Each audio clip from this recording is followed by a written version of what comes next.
She told me to my face that she wanted a divorce. Wait, no, that's not how this starts. I begged her for the divorce. I got down on my knees, I folded my hands, I looked up at the woman who had made every single day of my life feel like slow suffocation, and I said, please. I said, let me go. I said, I can't do this anymore, and I actually meant it. After 3 years of cold silences and empty hallways and dinners where she'd sit across from me like I was furniture she was considering throwing out, I finally had the courage to end it. And she said no. Not, no, I love you. Not, no, let's try again. Not even no. The prenuptial agreement doesn't allow it. She looked at me like I was something mildly amusing she'd found stuck to the bottom of her shoe, and she said, no. You don't get to leave. That was the moment I realized I had married something I didn't fully understand. Not a cold woman, not a difficult woman, not even a cruel woman, really. Something far more complicated. Something that had decided, for reasons I was about to spend the rest of this story trying to figure out, that watching me suffer was worth more to her than freedom. And the terrifying part, I had no idea why. Let me back up. My name is Kang Junho, and 3 years ago I did what every broke, desperate, quietly starving young man does when a god-tier opportunity lands in front of him wearing a pencil skirt. I said yes. The opportunity's name was Seo Yeon, and she was the sole heir to the Seo Group, one of those Korean conglomerates so large and so old that it didn't really operate like a company anymore. It operated like weather. It just happened. People adjusted around it. Countries adjusted around it.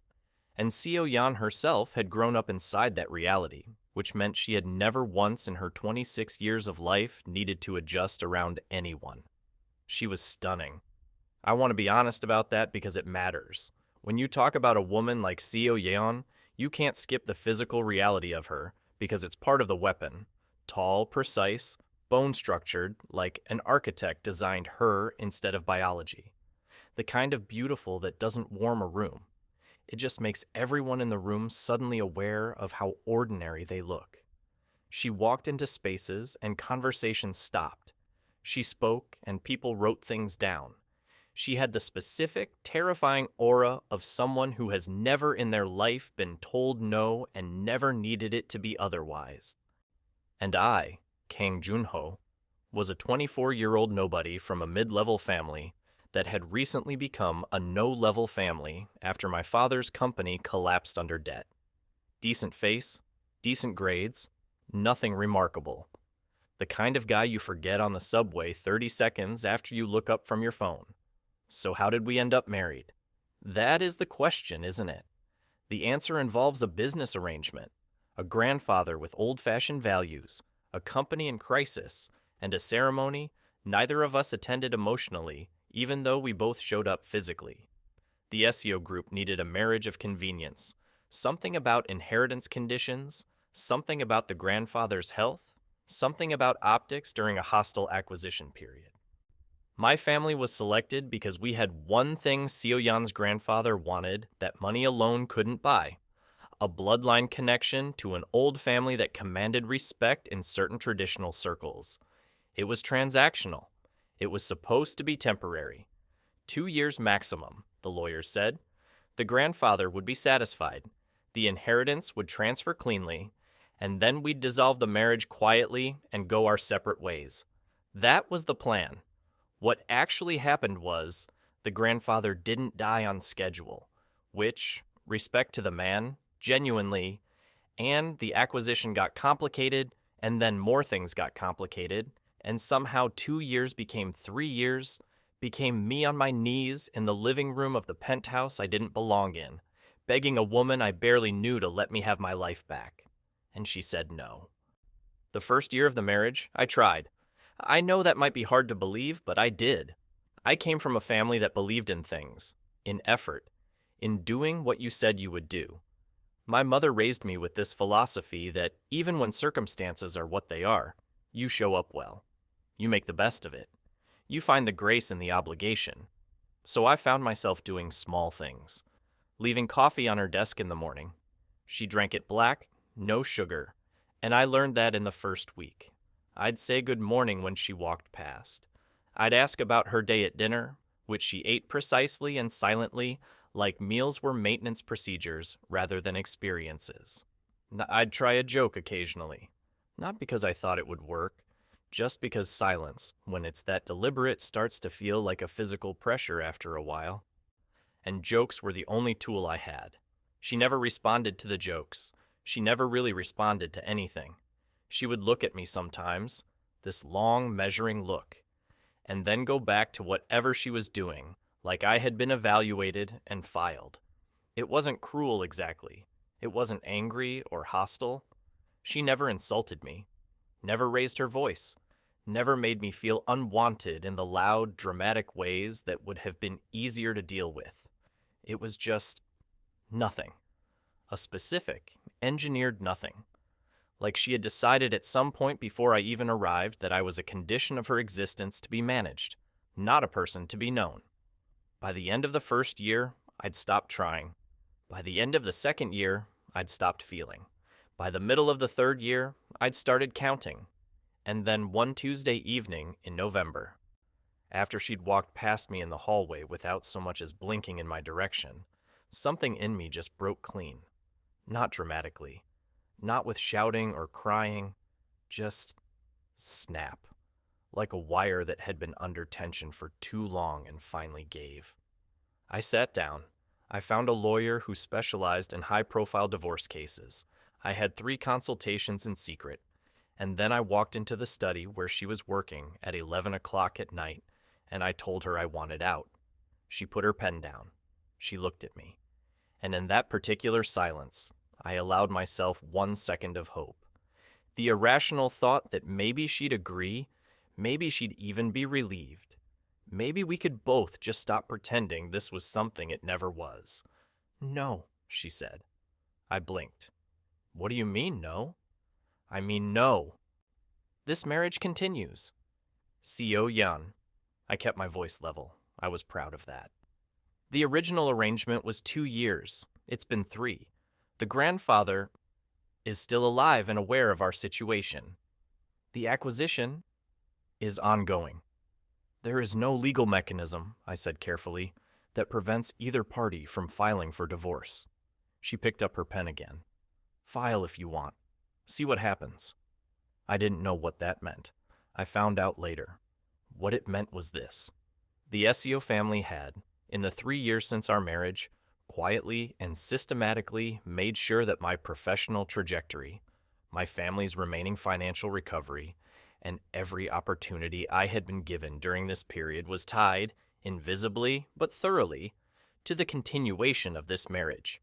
Not illegally, not even unethically, by the specific technical definitions that lawyers care about, just structurally. Every door that had opened for me in the last 3 years had the SEO group somewhere in the hinges. If I filed, the doors closed.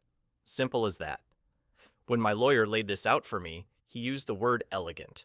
He actually said it was an elegant construction. I did not find this comforting. So I went back. I sat across from Seo Yan at dinner, the dinner we always ate in silence, in the penthouse with the view of Seoul that should have been romantic, but felt like a sentence. And I tried again. "Tell me what it would take," I said, "to end this cleanly. What do you actually need from this marriage?" She considered the question for a moment. Actually considered it, which surprised me. I'd expected the wall. Instead, I got something worse. A look that was almost thoughtful, almost interested, and then a very small, very controlled smile. "More time," she said. "For what?" She didn't answer. That smile. I kept coming back to that smile.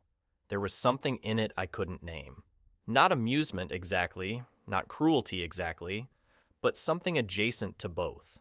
Something that looked, in my lowest moments, almost like someone who had been waiting for a particular moment and was quietly noting that the moment was getting closer. I didn't sleep that night. The thing about living with a person you don't understand is that the not understanding starts to take up residence in your brain. You start building theories. You start looking for patterns. Every look, every word, every deliberate silence becomes data that you arrange and rearrange, trying to find the shape of the truth. My first theory: she was protecting an asset. The marriage was useful for reasons beyond what I'd been told, and keeping it intact was a business decision. This was the most rational explanation, and the one I tried hardest to believe. My second theory: there was something personal, some reason, specific to me, that she needed this to continue. But that made no sense. She barely acknowledged my existence. My third theory, the one that came to me at 3 in the morning after the fourth night in a row of no sleep, was simpler and darker. What if she knew something I didn't? What if the more time she needed was time she was using to prepare for something? What if this wasn't about the marriage at all, but about positioning? What if I was a piece on a board, and the game I was a piece in was much larger than I understood? I filed that theory under paranoid and tried to sleep. I should have filed it under correct. The weeks after my failed divorce attempt were strange. I noticed things I hadn't paid attention to before, or maybe they were new, I couldn't be sure. Seo Yan started having dinner with me more consistently. Still silent, still precise, but present. Actually present in the room in a way she hadn't been before. She started reading in the living room, sometimes when I was there, instead of retreating to her study. She'd sit in the chair by the window, the one I'd quietly claimed as mine after month 1 because it caught the afternoon light best, and she'd read without acknowledging me, but she was there, close enough that I could hear her turn pages. Once, I fell asleep on the couch with a book on my chest, and I woke up at 2 in the morning to find a blanket over me that had not been there before. I stared at that blanket for a long time. I did not know what to do with that blanket. I didn't say anything about it. There were other things. Small, careful things that I noticed but couldn't quite assemble into a clear picture. The coffee had started appearing on my desk now, not just hers. Twice she'd mentioned something she'd apparently overheard from one of my phone calls in a way that suggested she'd actually been listening. Not spying, just aware. Aware of me in a way that felt different from the managed invisibility of the previous 3 years. And once, this one I replayed probably 100 times, I'd had a terrible meeting. One of those days where everything goes sideways and you come home carrying it on your face whether you want to or not. I walked through the door, dropped my bag, and just stood in the hallway for a moment trying to decompress. She walked out of the kitchen she rarely entered because we had a cook, carrying 2 cups of tea. She looked at me for a second, then set 1 cup on the entry table without a word and walked back into the study. I stood there with a cup of tea I hadn't asked for. It was perfectly made.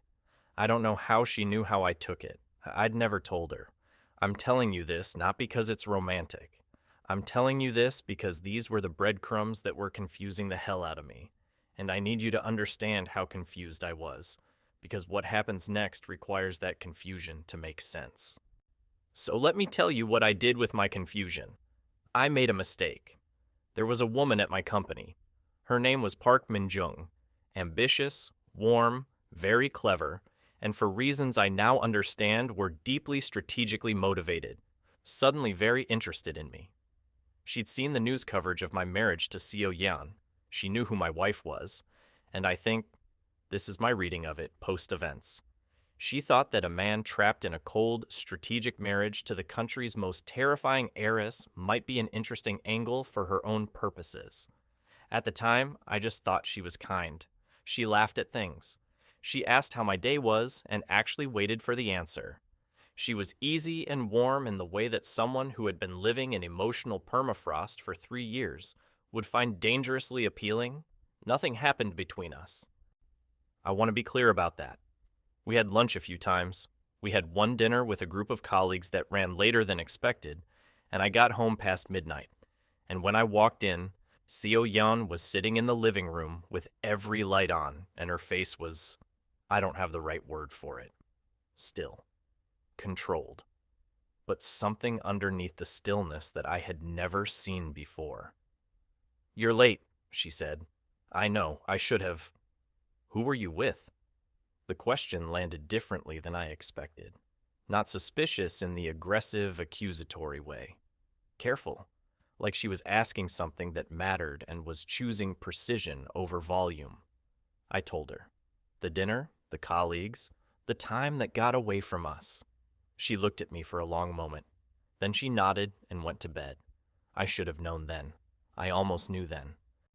But I talked myself out of it with my rational first theory that this was a business asset, that concern over the marriage was concern over the arrangement, not concern over me specifically. I told myself that's what that look was. The look of someone protecting an investment. I was an idiot. 3 weeks later, my company informed me that Park Min-jung had been transferred to the Busan office, effective immediately. Her own request, apparently. When I tried to reach her to say goodbye, she didn't answer my messages. She didn't answer anyone's messages. I stared at my phone for a while. I thought about that look on Seo Yeon's face, the late night with all the lights on, the careful question. I thought about the word elegant and how my lawyer had used it. Then I thought about something else. Something I had noticed and tucked away without really examining. In all the documentation from our original marriage arrangement, in all the terms and conditions and legal structures that wrapped around this convenient union like scaffolding, there was a clause I had glossed over at the time. A clause about exclusivity, about what constituted a violation, about consequences, about who had put that clause there. It wasn't the SCO family's standard legal template, I checked. The standard template didn't have that clause. Someone had added it. Someone had added it specifically. I needed to know who. Here's what I found out, and I'm going to tell it to you fast because even now, sitting with the complete picture, I can't decide if it's the most incredible thing I've ever heard or the most devastating. 4 years before our marriage, Seo Yeon had been engaged. Not the arranged kind, the real kind. The kind where you actually chose the person. His name was Im Tae-yang, and from everything I was eventually able to piece together, she had loved him in that specific, total way that people who have been raised without softness sometimes love when they finally allow themselves to. Completely. Dangerously. Without the normal self-protective scaffolding. And Im Tae-yang had taken that love and he had used it. Not to be cruel, I don't think he was actively cruel, which in some ways makes it worse. He had used it the way that attractive, ambitious people sometimes use the love of someone more powerful than them, as fuel, as leverage, as a door to walk through while keeping one eye on the exit. He had cheated, badly, and with someone who made sure it was eventually visible. And then, when confronted, he hadn't apologized or explained, or even had the decency to be ashamed. He had looked at Seo Yeon, at this woman who had quietly reorganized her entire internal world to make room for him, and told her that her intensity was a lot, that she needed to relax, that he hadn't been able to breathe. He'd said these things like they were her fault. She had not cried, not in front of him, and from what I understand, not afterward either, at least not where anyone could see. She had ended the engagement with the specific surgical efficiency with which she ended everything. And then she had gone back to being Seo Yeon, cold, precise, entirely unreachable, and somewhere inside all of that precision, carrying something that had quietly calcified. I found this out in pieces, some from our housekeeper, who had been with the family for 15 years and had a soft spot for me that she was careful not to show. Some from a family associate who had a few drinks at a company event and said more than he intended. Some from reading between lines in old news coverage of the broken engagement that I had, embarrassingly, never thought to look up before. And some from Seo Yeon herself, although she didn't intend to tell me and would probably have been furious if she'd known how much she revealed. It was an evening in January. It was cold, the kind of soul cold that means business. And there had been a board event earlier that day which I had attended as her husband, one of those ceremonial appearances that the marriage arrangement occasionally required. I had performed my role. She had performed hers. We had been, for approximately 3 hours, the picture of a composed, successful couple, and then we had come home and gone back to being two strangers sharing the most expensive address in the city. Except that night, she didn't go to the study. She stood in the middle of the living room in her coat, still holding her clutch, and she looked at me with an expression I had never seen on her before. Not the wall, not the measuring look. Something fractured around the edges, like the control had developed a hairline crack, and she was deciding, in real time, right in front of me, whether to press on it or reinforce it. "You stayed by my side today," she said. I wasn't sure what she meant. I was supposed to. "You didn't have to stand where you stood, or say what you said to Director Choi when he was dismissive." She paused. "You didn't have to do any of that." I thought about it. Director Choi had made a comment, a particular kind of comment that men in his position make about women in positions above them when they think the husband isn't paying attention. I had said something, quietly, clearly, in the way I'd been raised to say things. I shrugged. He was being disrespectful. To me. "Yes." She looked at me for a long time, and then she said, almost to herself, as though she hadn't planned to say it out loud, "I keep waiting for the thing underneath." "What thing?" "The thing that's always underneath." Her voice was even, but the evenness was a constructed thing. I could hear the construction. The angle, the reason, what someone actually wants when they're being decent. She looked away. "I'm good at finding it. I always find it." I understood then. Not completely. I didn't have all the pieces yet, but enough.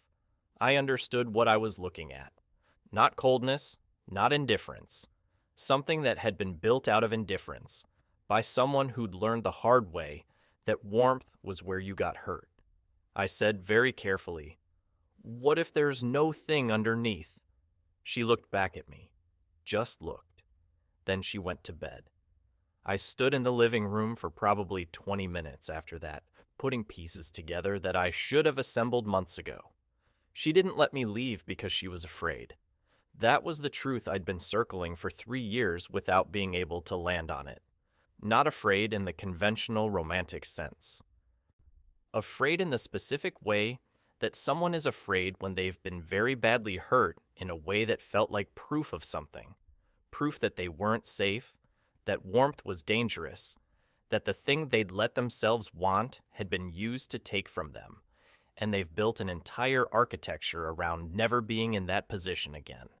And then I had shown up, not dramatically, not with any particular intention, just shown up, done the small things, made the coffee, stood by her side, not asked for anything she wasn't willing to give. And somewhere in the fortress she'd been maintaining with absolute discipline, a crack had formed.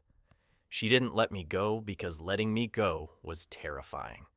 Because by the time she realized I was potentially something other than a fixture, a risk had been taken that she hadn't chosen to take, and the only way to stay in control of the risk was to keep me close enough to observe, which meant every cold silence, every blank look, every engineered absence had been armor, and the blanket on the couch, the perfectly made tea, the lights on at midnight, not indifference, the exact opposite. Now here's where it gets complicated, because knowing this didn't solve anything. It contextualized everything, but it didn't fix what had been broken by 3 years of believing I wasn't seen. There's a particular kind of exhaustion that comes from loving someone's potential while being starved by their reality, and I had been doing a version of that, even when I thought I'd stopped feeling, for a very long time. What Seo Yan needed me to understand, and what she was absolutely incapable of just telling me, was a complete architecture of pain that she had never shown another person. What I needed her to understand was that 3 years of silence had done its own damage, and I was afraid is an explanation, not an absolution. We were stuck, and we were stuck in the most infuriating possible way, with all the feeling present on both sides and absolutely none of the language to move it. I want to tell you about the night it broke open. It was mid-February. There was an event. There was always an event. This one, a charity gala for something involving children's education, which was a cause the Asio family patronized publicly, and which Seo Yan actually cared about, one of the very few things I had learned about her inner life without having to excavate for it. She was wearing black. She was always wearing black, but this was a particular kind of black. Structured, dramatic, the kind of thing that stops conversations. She was working the room with the efficiency of someone who had been doing this since childhood, which she had, and I was doing the husband thing in a slightly better suit than usual and trying not to be awkward about it. And then Im Taeyang walked in. I knew who he was by then. I'd done the research after my late-night reconstruction of the history. He looked exactly like what I expected. Polished, handsome in that practiced commercial way, and carrying himself with the specific confidence of a man who had never fully absorbed the consequences of his own actions. He saw Seo Yan across the room. He started moving toward her. I watched her see him. I watched her face do something in the half-second before she locked it down. A flicker, gone so fast I might have imagined it, of something raw and old. And then the wall came up, higher and smoother than I had ever seen it, and she turned toward him with the expression she used for people she had already comprehensively categorized. He smiled. He said her name. He said something about how long it had been. I was across the room. Too far to hear the words, but close enough to see the shape of it. Close enough to see that he was standing too close, in that particular way that people do when they're trying to reclaim a familiarity they no longer have rights to. Close enough to see the very precise tension in her posture that no one else at this gala would notice or interpret correctly. Because no one else had spent 3 years studying the specific vocabulary of Seo Yan's body language. I crossed the room. Not running, not dramatic. Just steadily, directly, without hesitation. I arrived at her side. I didn't look at him. I looked at her. And then I did something I had never done in 3 years of marriage. I took her hand. She went absolutely still. "Sorry," I said to her, completely ignoring him. "Someone was asking about you. I think they wanted a photo." I squeezed her hand once, gently. "Shall we?" She looked at me. Her face was unreadable, but her hand held mine back. Just for a second. Just enough. Then she turned to Im Taeyang with the smooth social machinery fully engaged. "Excuse me," she said, and it was the most dismissive 3 syllables I had ever heard in my life. And then she let me lead her away. We walked 10 feet before she stopped. She turned to look at me, still holding my hand, and she said in a voice that was very controlled and very quiet, "You didn't need to do that." "I know," I said. "I could have handled him." "I know." "Then why?" "Because I wanted to," I said. "Not because I was supposed to. Not because of the arrangement. Because I saw someone making you uncomfortable and I didn't want to stand across the room and watch that." She looked at my hand holding hers for a moment. "Junho," she said. It was the first time she had ever said my given name. 3 years. Not once. Always formal. Always last name. Always the careful distance of titles. My name in her voice was like a frequency I had never heard before and would not be able to unhear. "Yes," I said. She didn't say anything for a long time. The gala moved around us. Someone laughed. A waiter went past with a tray. The crystal chandeliers did their crystal chandelier thing, and none of it penetrated the particular pocket of reality we were standing in. "I'm not good at this," she finally said, very quietly. "I don't know how to be." "I know. That's not an excuse. I know that too." She looked up at me, and I want to tell you there was a dramatic confession, a flood of emotion, a breaking open moment that resolved everything cleanly. But that's not Seo Yan. That's not how she was built. What she did was look at me with those eyes that saw everything and said, "I didn't want you to leave." And then she looked away. And I thought, okay, that's enough. That's somewhere to start. We went home that night differently than we had ever gone home before. Not speaking. We were still us. We were not suddenly transformed. But the silence was a different quality. Not the managed absence I had lived in for 3 years. Something else. Something that had a texture to it, like the space between two people who have just mutually confirmed something they'd both been afraid to say out loud. I found out later, much later, from the housekeeper again, who I owe a significant debt of gratitude to, that after the broken engagement 4 years ago, after Im Taeyang had said what he said and left, Seo Yun had gone to her grandfather. Not to cry, to ask him for something. The marriage arrangement had been announced publicly 6 months later. She had asked him to find someone without an angle. Someone who could be present without needing something in return. Her grandfather, a man who understood more than he showed, apparently, had chosen carefully. My family's circumstances meant I wasn't coming to the marriage with ambition about hers. My background meant I had been raised with certain values about presence and reliability. My temperament, which I thought no one had noticed, apparently met some criteria I was never shown. She had known more about me walking into this marriage than I had known about her. She had chosen me, in her terrifying sideways fashion, and then spent 3 years being too frightened of what that meant to do anything with the choice. I sat with that for a long time. I sat with the fact that I had been chosen by someone who didn't know how to want things without first making sure the wanting wouldn't destroy her. I sat with the fact that the coldness was a test. Not a deliberate, calculated test, but the organic version, the kind that frightened people run automatically. And I had, apparently without intending to, passed it just by showing up consistently for 3 years, without asking for anything she hadn't offered. I sat with how complicated that made me feel, because on one hand, I understood it. On the other hand, 3 years is 3 years.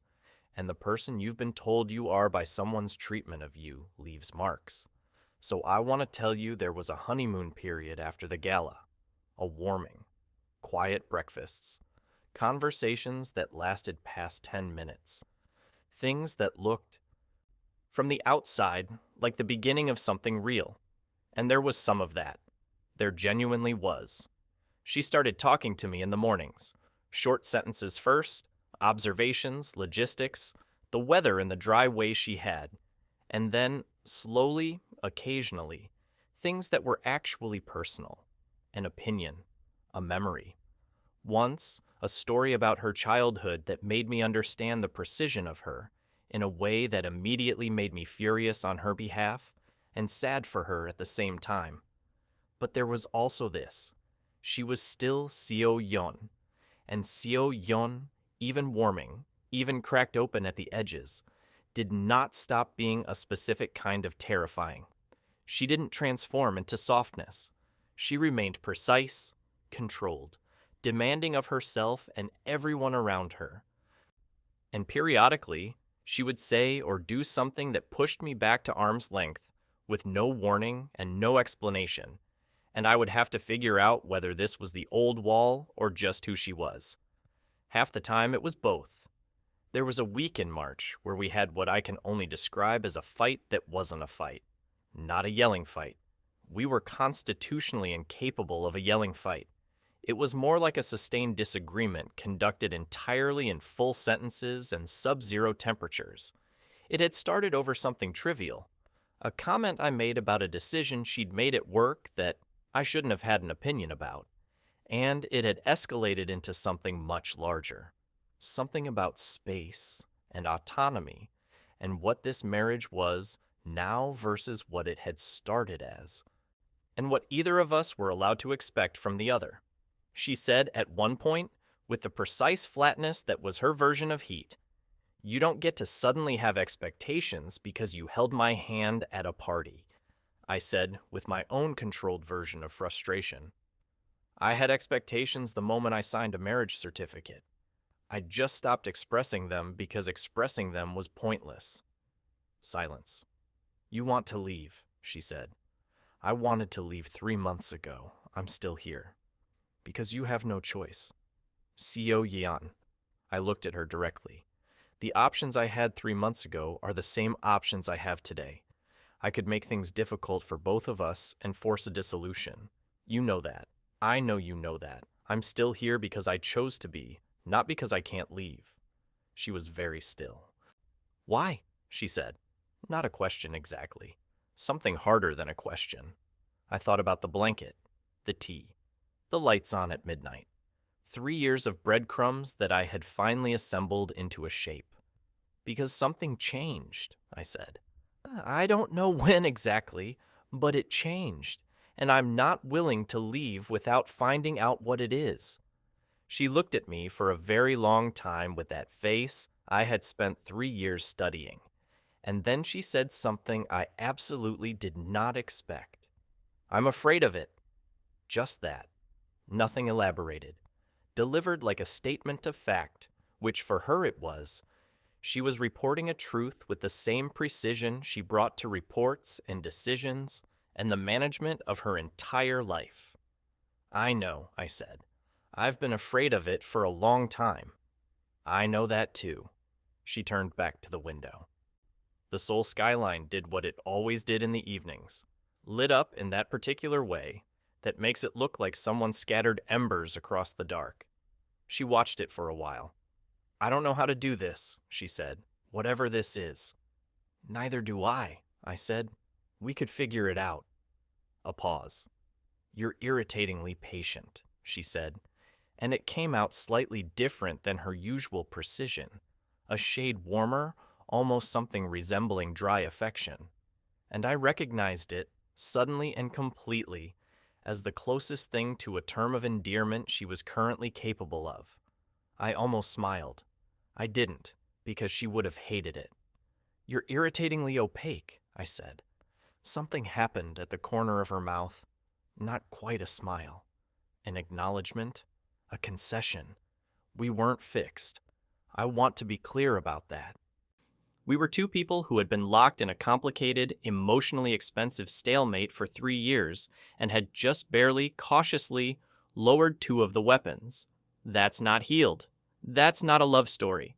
That's the very beginning of the possibility of something, which is both more fragile and more honest than any dramatic declaration would have been. But here's where the story stops being a story about 2 people and becomes something much bigger. Remember Im Taeyang? Handsome, polished, comprehensively unaware of his own damage? He didn't stop at the gala. He called. Not Seo Yan directly, that she would have handled with surgical efficiency, but through channels, through family associates, through the specific gossip networks of their social world. He started showing up at events, started making himself visible, started, very carefully, reseeding the idea that perhaps the Seo family might reconsider certain previous decisions. I learned this because the housekeeper told me, and because I had gotten very good over 3 years at reading Seo Yan's tension levels, and March had been operating at a consistent elevated tension level that I had first attributed to our fight that wasn't a fight but increasingly seemed bigger than that. I brought it up directly one evening. Not accusatory, not demanding, just direct, because that was the only language she actually responded to. Im Taeyang is making moves, I said. She didn't flinch. She set down her chopsticks with precise placement. Yes. What does he want? What he's always wanted. Proximity to the Seo family without the inconvenience of having to actually earn it. A pause. Now that my grandfather's health is stable and the succession is more certain, the value proposition of being adjacent to this family has increased. Is your grandfather responding to his approach? A beat. Longer than usual.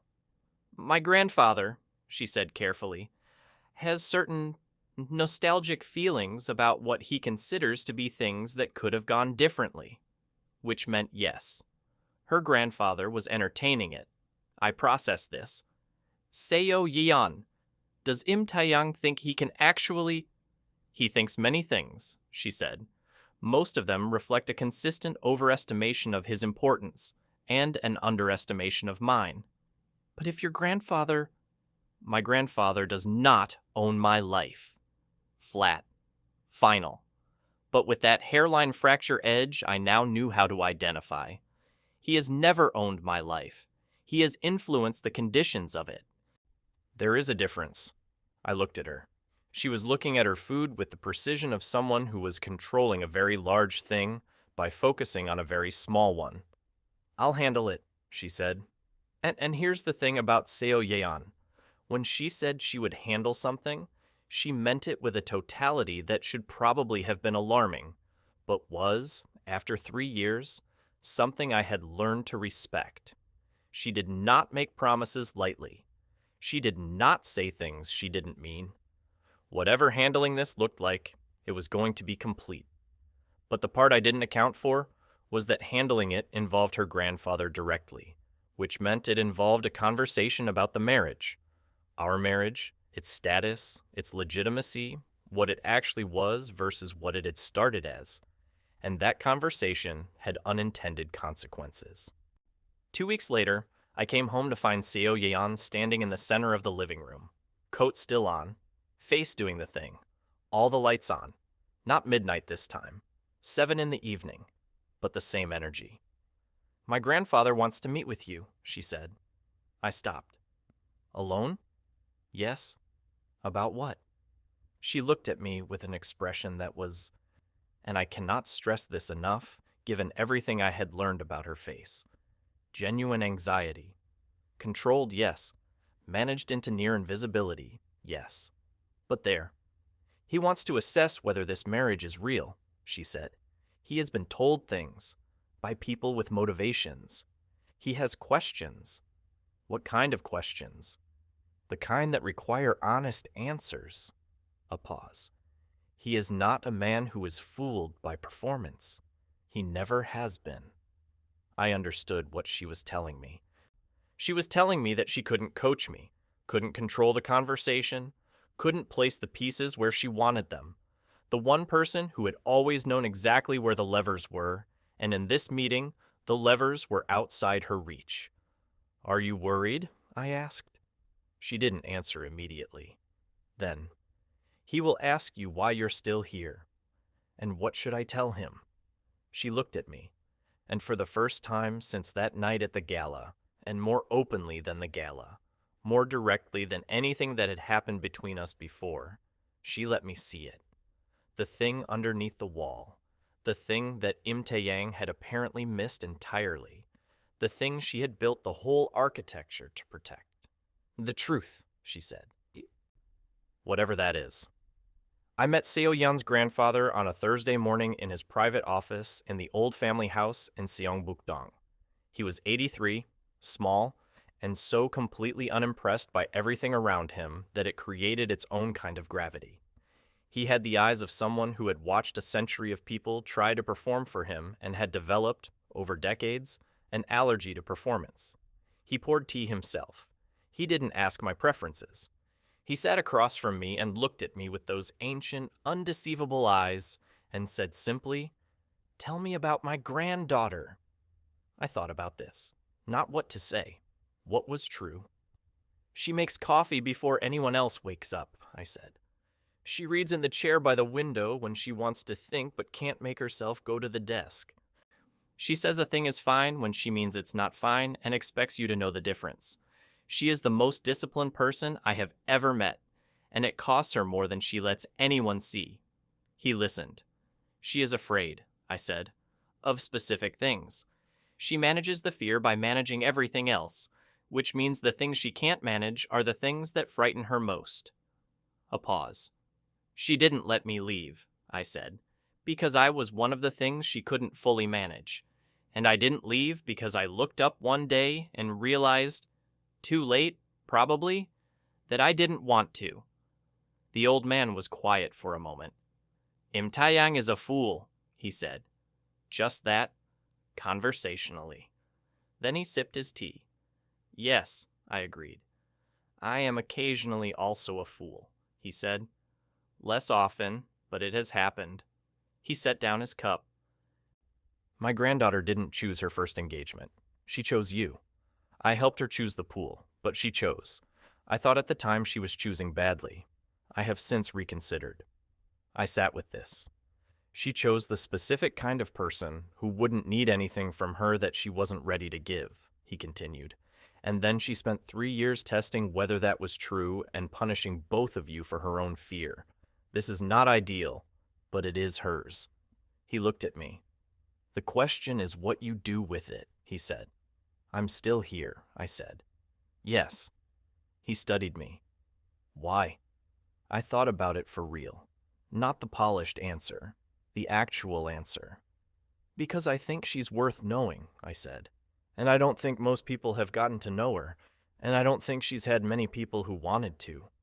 I paused. And somewhere in 3 years of being invisible, I managed to want to anyway. I don't know what to do with that except stay. The old man regarded me for a long, still moment. Then he nodded. Once. Small. The nod of someone who has heard what they needed to hear. The Im Taeyang matter is resolved, he said. He will not be contacting my family again. He stood, which was my signal. You should take her somewhere. She doesn't rest. She never learned how. I stood. Understood. Somewhere without an agenda, he said. She won't relax if there's an agenda. What if she resists? He looked at me with something that was almost a smile. You've lived with her for 3 years. I think you know how to manage her resistance by now. I left the old house in Seongbuk-dong and stood on the street in the thin morning light, and I thought, okay. Different now? Different than 3 months ago? Different than 3 years ago. Not resolved. Not simple. But something. Something that had started as a transaction and calcified into a stalemate and cracked open into, I didn't have the word yet, something real. Something I hadn't asked for and hadn't planned and had almost walked away from. I took out my phone.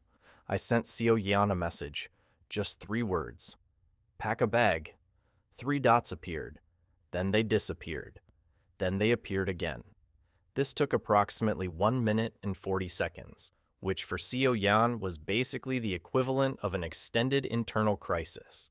Then, where? Not a question mark.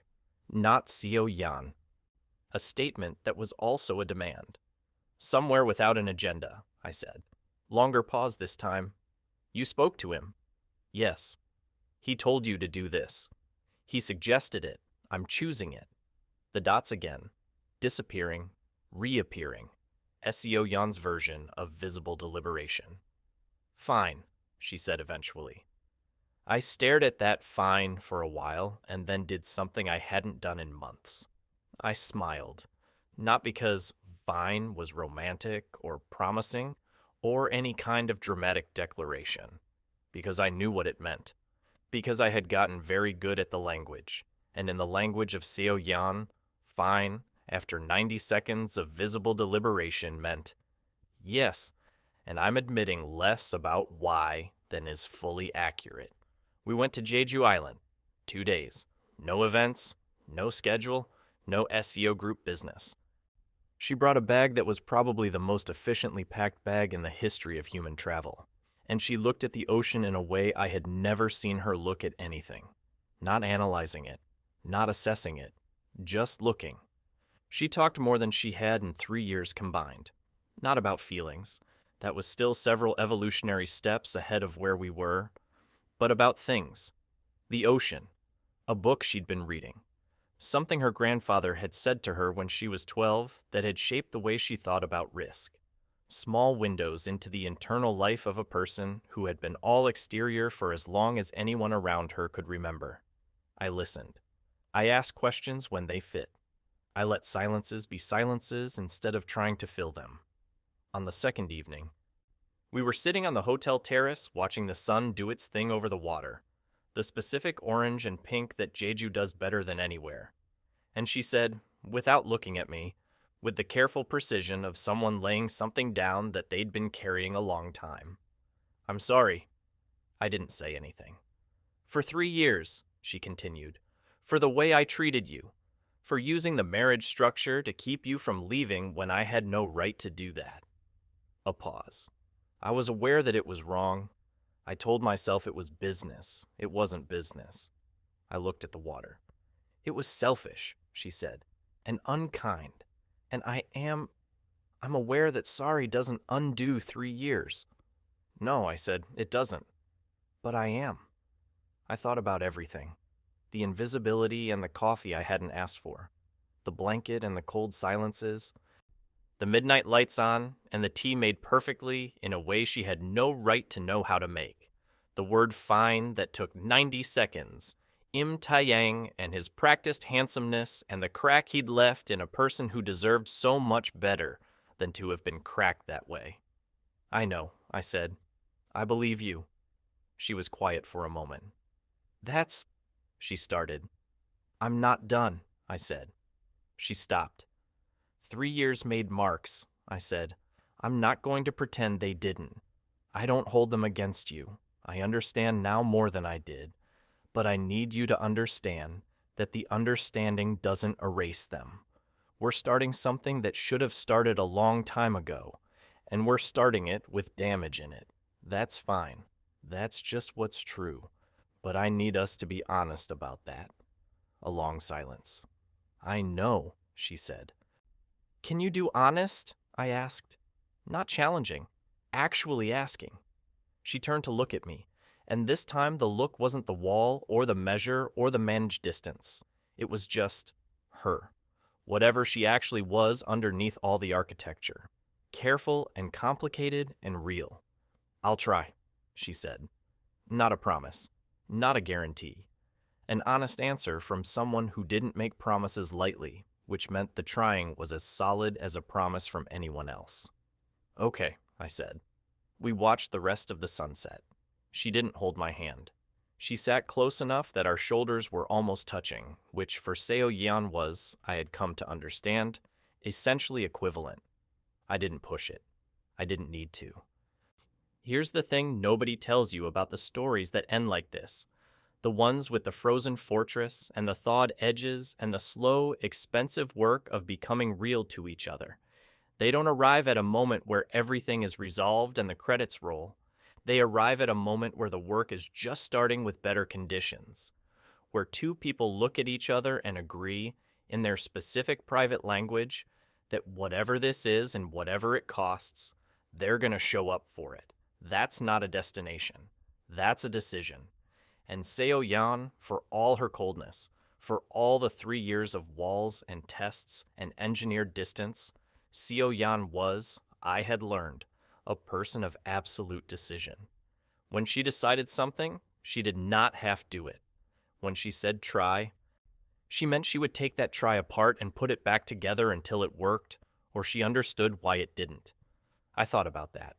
I thought about what it meant to have a person like that finally fully decided. I thought about how terrifying and incredible that was in equal measure. We flew back to Seoul on a Sunday. She sat next to me on the plane, and somewhere over the middle of the island she fell asleep against my shoulder, which I chose to believe was accidental and choose not to investigate further. I didn't move. I read my book and the clouds went past outside the window and Seoul came up below us, all gray and lit and alive with its perpetual motion. I thought about the grandfather saying she doesn't rest. I thought about the weight of a person who has never really allowed herself to be at ease, finally still, finally quiet, finally making use of the one thing I had apparently been offering for 3 years, without either of us fully naming it. A place to land. She woke up 30 seconds before the wheels touched down. She straightened, looked ahead, said nothing. I said nothing. The plane landed. Seo Yan picked up her bag. She stood. And then, without looking at me, precisely and deliberately, she said, "You can stop trying to get a divorce." I looked at her profile. I looked at the control and the crack and all the complicated, brilliant, terrifying person of her. Was that ever actually an option? I asked. She didn't answer, but the corner of her mouth moved. We walked off the plane into Seoul, into whatever this was, into the beginning of something that had absolutely no guarantee of being easy or simple or safe, and which was, despite all of that, or maybe because of it, exactly where I needed to be. But here's the part I haven't told you. The part that I found out 2 days after we got back from Jeju, in a piece of information that arrived via my old lawyer. The one I'd consulted about the divorce. The one who had used the word elegant, forwarding me a legal document he'd received from the SEO family's counsel. I opened it. It was dated 3 months prior. 3 months. Which was before the gala. Before the fight that wasn't a fight. Before Jeju. Before any of it. It was a document restructuring the conditions of the marriage arrangement. Specifically, the clauses that had tied my professional and financial circumstances to the continuation of the marriage. The ones that had been the real answer to see what happens when I'd first asked for a divorce. They had been dissolved, quietly, completely, with no announcement and no condition attached. I read it 3 times. I thought about the timeline. 3 months ago. Before any of the things I thought had changed things. Before I had any evidence that anything was different at all. I thought about what it meant that she had, quietly and without telling me, removed the mechanism by which she had been keeping me in place. Not as part of a reconciliation. Not as a concession in a negotiation. But just because. Because she had decided something had to change. Because she had looked at what she was doing and found it wrong, regardless of whether I would find out, regardless of what it cost her strategically. Because whatever was in her that was still intact despite everything, the part that her grandfather saw when he looked at her, and that Taeyang had missed completely, and that I had apparently been standing next to for 3 years, that part had looked at the construction she'd built around me and said, "This is not what we are." I put the document down. I sat for a long time. Then I went to find Seo Yeon. She was in the study. She was working because she was always working, because rest was still a concept she had to be supervised into. She looked up when I came in. I held up the document. She looked at it. She looked at me. She said nothing. 3 months ago, I said. Yes. Before everything. Yes. Why didn't you tell me? A pause. Careful, precise. Because it wasn't a negotiating tactic. I didn't want you to think it was a negotiating tactic. I looked at her. At the face I had spent 3 years learning to read and still didn't fully understand, and now, suddenly understood more than I'd ever expected to. It wasn't, I said. No, she said. It wasn't. Silence. The good kind. The kind that had started to exist between us. Tentative but real. The kind with texture. Seo Yeon, I said. Yes. I was never actually going to leave. She was very still. I know, she said, very quietly. I know. I told myself I didn't know, but I knew. I nodded. She looked at the document in my hand, then away. And then just barely, she said, "Is that frustrating? That I knew and still?" Yes, I said, completely. And also, no, because I think you needed the time, even if the time was 3 years. Even if the time was expensive. I sat down across from her. We're where we are. She looked at me with the eyes that missed nothing, the face that gave away less than it should. The person underneath it all who was, I was increasingly certain, extraordinary in ways that had nothing to do with the family name or the company or any of the formal apparatus of her life. Yes, she said, we are. And here is where I would like to tell you it was smooth from there, that we had unlocked the code and the rest was maintenance, that the woman who had told me no to my face when I begged for a divorce became straightforwardly easy to love once I understood her. I would like to tell you that, but this is Seo Yeon, and Seo Yeon is not straightforward about anything, and easy is not a word that has ever appeared in her general vicinity. 3 weeks later, during a dinner that had actually become a real dinner, with words in it, with questions and answers and occasional something resembling warmth, she said something that reopened the entire question. A business development, she said. A deal. Complicated structure. Required for reasons she outlined with the clean precision she brought to everything. A certain kind of optics around the SEO family succession over the next 18 months. She was telling me before doing it, I noted, not presenting it after the fact. Telling me, asking, in her specific way, which was not quite asking but was adjacent to it, whether I was willing to extend. Extend what? I said. The marriage, she said. Formally, for 18 months. I looked at her. For the deal, I said. Partly, she said. That partly landed like a stone in still water. I waited. She looked at the table. Something in her face was doing the thing. The work of deciding whether to lay something down or pick it back up. Partly for the deal, she said, and partly because I'm not ready. She said it like it cost her something, which it did, because Seo-yeon did not say things like not ready. She managed things into readiness and didn't flag when they weren't there yet. For it to formally end, even as a structure. I thought about this. You could have just said that, I said, without the deal framework. I know. Why didn't you? The answer was obvious, because naked honesty without a cover structure was still a skill she was building. Because 3 years of armor doesn't come off in 3 weeks. Because she was trying, I reminded myself she had said. Honestly, the trying worth more than a guarantee. 18 months, I said. Yes. I leaned back. I looked at her. I thought about everything.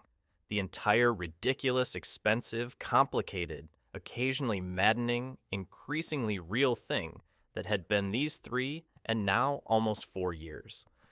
Make it 2 years, I said. She blinked. Why 2? Because 18 months is a lot of pressure, I said. 2 years is enough time to do this properly. She was quiet for a moment, recalculating, reassessing, being Seo-yeon about it. The deal only requires 18 months, she said. I'm not talking about the deal, I said. The table between us. The Seoul skyline doing its evening thing outside the window. The version of quiet that had started to feel, slowly, incrementally, like something I wanted to keep. 2 years, she said eventually. 2 years, I agreed. She picked up her chopsticks. She took a bite of food. She did not say anything else, but the corner of her mouth moved. The same movement as the plane. The same movement as the fine that took 90 seconds. The Seo-yeon version of yes. The Seo-yeon version of something I could feel, even then, was going to eventually become the Seo-yeon version of everything. I picked up my chopsticks. We ate. The city lit up outside the window like it always did, indifferent and brilliant and continuous. And inside the penthouse that I had arrived in as a stranger, and was, slowly and improbably, and at significant personal cost, beginning to think of as something like home. 2 people sat across from each other and made the choice, for the second time, in completely different conditions than the first, to stay, and that should be the end of it. That should be the clean landing. Except, 3 days after that dinner, I received a phone call from a number I didn't recognize. The voice on the other end was unfamiliar, but the name they dropped was not. Im Tae-yang, it turned out, had not taken the grandfather's resolution as finely as we had assumed, and what he had apparently decided to do about it was considerably more aggressive than reappearing at galas and making calls through channels. The person on the phone told me 3 things, quickly and precisely, and with the particular calm of someone who was either very professional or very dangerous, or both. The first, Im Tae-yang had spent the last month building a case to formally challenge the validity of the marriage arrangement on technical grounds related to the original conditions and how they had been dissolved. The second, he had found a sympathetic faction within the SEO board, minor but present, who had personal reasons to see the current succession structure complicated. The third, there was a filing in process, documents, legal action, the kind designed not necessarily to win, but to destabilize, to create noise, to force questions into the air publicly that would have to be answered publicly about the marriage, about its legitimacy, about what it was and what it wasn't, and whether the SEO succession was as settled as everyone believed. The phone call ended. I sat with the three things. I thought about Seo Yeon saying, "I'll handle it." I thought about the grandfather saying the Im Taeyang matter is resolved. I thought about the document dissolving the conditions 3 months ago, and what it would mean in a legal challenge. Evidence of changed terms, evidence of a marriage that looked, to an outside eye, like it was being wound down. Evidence that could be shaped into whatever narrative a motivated legal team needed it to be. I thought about the 18 months she'd asked for and the 2 years I'd countered and what both of those meant now. I stood up. I picked up my phone. I called Seo Yeon. She answered on the second ring, which meant she wasn't in a meeting, which meant I had a window. Im Taeyang is filing a legal challenge, I said. A silence. Very brief. Then, "How do you know this?" "Someone called me." "I don't know who." Another silence, the thinking kind. Then, "How much detail?" I told her everything. All three things, precisely and in order. When I finished, she was quiet for a moment. Then she said something I had not expected. Not in the immediate crisis response of someone whose entire carefully constructed arrangement was being attacked from the outside. She said, "Are you all right?" I stopped. "What?" "You just found out someone is trying to publicly dismantle your marriage," she said. Even. Careful. But with the thing underneath it that I had gotten very good at identifying. "I'm asking if you're all right." I stood in the middle of our living room with the Seoul skyline outside and the reality of our complicated, ongoing, still being assembled life around me. And I thought about what it had taken for Seo Yeon to learn to ask that question, what it had cost her, how far it was from where we had started. "I'm fine," I said. "That's not an answer," she said. I almost laughed. I almost actually laughed out loud. Standing alone in a crisis because Seo Yeon had just used my own trick against me. The thing I had told her months ago about how she said fine when she meant not fine and expected you to know the difference. She had heard that, stored it, and was now deploying it with the precision she brought to everything. "I'm not fine," I said. "I'm angry and I'm concerned and I'd like to deal with it." "Good," she said. "Come to the office." "Why?" "Because this is going to require us to be in the same room," she said, "and because I find I—" A pause. A very careful pause. Work better when you're nearby. I stood very still. Seo Yeon, who had spent 3 years engineering my invisibility, telling me she worked better when I was nearby. "On my way," I said. I got to the office in 20 minutes. She was already in the conference room with 2 lawyers and her chief of staff. And when I walked in, she looked up and something in the set of her shoulders shifted. Almost imperceptibly, almost nothing. Just enough, just enough. The lawyers started talking. The legal strategy took shape. Defensive and aggressive simultaneously. The SEO family's version of how they handled threats, which was to make the cost of threatening them astronomically clear. Im Taeyang's case was weak on substance but potentially damaging on optics, which meant the counter had to be quick, thorough, and public enough to define the narrative before he could. It was going to be a war, not a dramatic war. The quiet, expensive, devastating kind that never makes headlines but leaves very little standing afterward. Somewhere in the middle of all of this, Seo Yeon's hand found mine under the table. She didn't look at me when it happened. She was looking at the lawyer, asking a precise question about timeline, and her hand just moved to mine and held it with the same quiet decision she brought to everything. Not hesitant, not dramatic, just present. I held back. The lawyers kept talking. The war was coming. The challenge was filed. The narrative battle was about to begin, and somewhere inside it was the entire question of what this marriage was, what we were, what the last 3 years meant, and the next 2 meant, and the version of truth we were going to stand in front of the world and speak.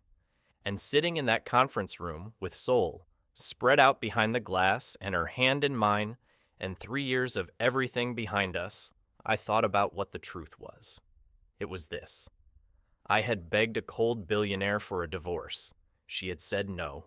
And somewhere in the gap between that no and this moment, somewhere in 3 years of silence and breadcrumbs and deliberate testing and undeliberate tenderness and fear that built architecture and architecture that developed cracks, something had happened that neither of us had planned and neither of us could categorize, and neither of us, I was increasingly certain, was willing to give back.